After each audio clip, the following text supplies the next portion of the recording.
A partir de agora, vamos analisar a teoria do contrato social. Primeiramente, será feita a apresentação deste conceito e, posteriormente, iremos detalhar algumas das principais ideias de Nicolau Maquiavel e Thomas Hobbes.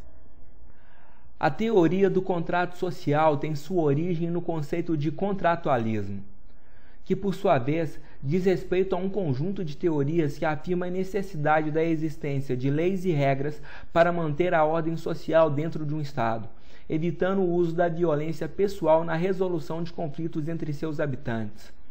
Dessa forma, o contrato social pode ser compreendido como um acordo estabelecido entre os indivíduos que vivem em sociedade, com regras, hierarquias, direitos e deveres a que todos os grupos estão submetidos.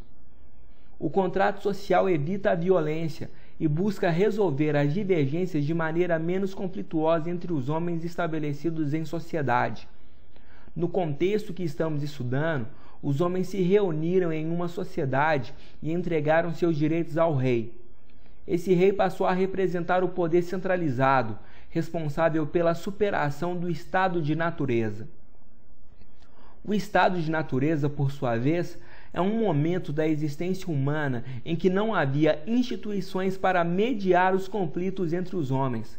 Dessa forma, cada um realizava a justiça com as próprias mãos. Ou seja, o estado de natureza era um estado de conflito permanente entre os homens. O objetivo do Estado centralizado e do rei era evitar esse tipo de situação social que trazia prejuízos para toda a comunidade.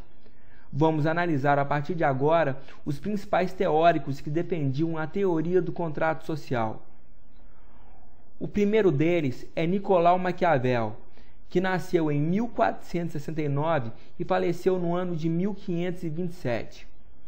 Sua principal obra foi O Príncipe, em que estão contidas as seguintes ideias. Maquiavel defendia abertamente a separação entre a moral política e a moral religiosa. Segundo ele, um governante deveria colocar os critérios políticos acima das motivações religiosas no momento de tomar suas decisões. Em alguns casos, não havia espaço para concepções religiosas, pois o chefe político às vezes é obrigado a adotar medidas violentas e impiedosas para manter a ordem e a segurança de seu Estado. Segundo Maquiavel, todo e qualquer ato do soberano é legítimo, desde que o objetivo seja a preservação da segurança do Estado. Ou seja, o governante tem o direito de adotar qualquer medida, seja ela violenta ou não, desde que seu objetivo seja manter e preservar a paz e a segurança de toda a sociedade. Preste muita atenção. Não se trata de praticar a maldade pelo simples prazer. Muito pelo contrário, medidas violentas às vezes são necessárias para evitar que perturbações de maiores escalas venham a atingir todo o território. Isso significa que toda a ação do chefe político deve ser pautada pela supremacia da razão de Estado. A razão do Estado é a sua preservação, continuidade e estabilidade. Sem essas características, um Estado não pode existir. Concluindo as ideias de Maquiavel, não se trata de praticar a crueldade sem limites, mas sim de tomar medidas duras e enérgicas para preservar a existência do Estado. Os fins justificam os meios, ou seja, o objetivo é a preservação do Estado e os meios são as medidas duras, estratégicas e enérgicas. Portanto, o chefe político não deve ser julgado pelos meios utilizados em sua ação política, mas sim pela qualidade de seu governo, cuja finalidade deveria ser a manutenção da ordem interna, a preservação da paz e da segurança de todo o território administrado por ele. Passaremos a analisar agora as ideias de Thomas Hobbes, que nasceu em 1588 e faleceu em 1679. Sua principal obra foi o Leviatã.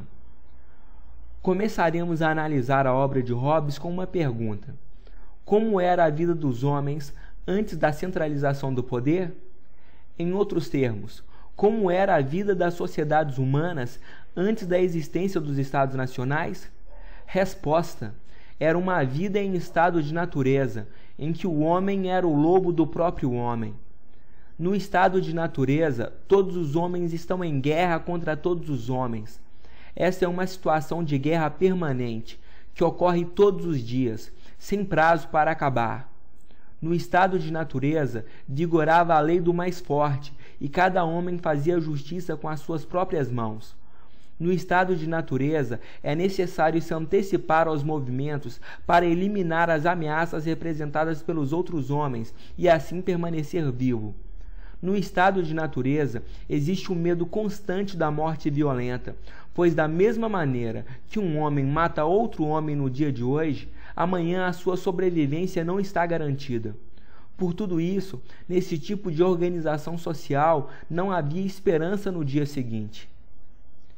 Então, a pergunta que se faz é a seguinte: qual é a solução para o estado de natureza? Resposta: o contrato social. No contrato social formulado por Thomas Hobbes, os homens abrem mão de suas armas e delegam todo o poder ao rei.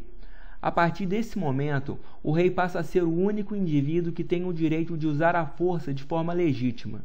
Nenhum outro homem ou conjunto de homens poderia fazer o uso das armas e da violência sem a autorização do rei.